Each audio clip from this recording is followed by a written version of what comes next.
I'm here today sa resort capital of the Philippines at nandito ako ngayon sa isa sa highest rated resorts dito na napakaraming 5-star reviews. Pero nakakapagtaka, meron ding mga 1-star review. Totoo kaya itong mga to? Sabi ni Minda, my mom enjoyed the pool.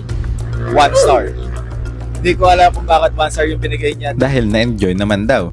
Sabi naman ni Richard, the bathroom and showroom were disgusting. And there was a strong smell, strong stench coming from men's shower room.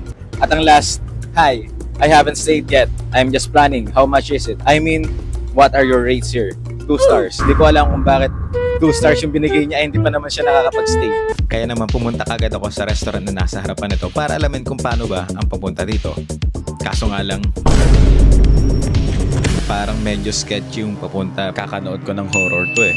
At sinalubong din naman ako kaagad ng mga nasa front desk nila. Medyo kinakabahan ako dahil napakatagal ko na sa Calamba pero di pa ako nakapunta dito.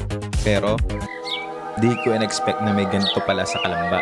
At mukha namang ka-enjoy ang pool. Pero mamaya na natin to i-rate pagka nakaligo na tayo. So far naman pagpasok natin, wala ako na amoy. At ito na yung shower room. Malinis naman. Wala rin akong naamoy na something stenchy according dun sa 1-star review. Busted na kagad yung 1-star review na yun. At kung makikita nyo, ang ganda, overhead shower. Yan tayo mamaya. At din yung tiles, ayan, marble.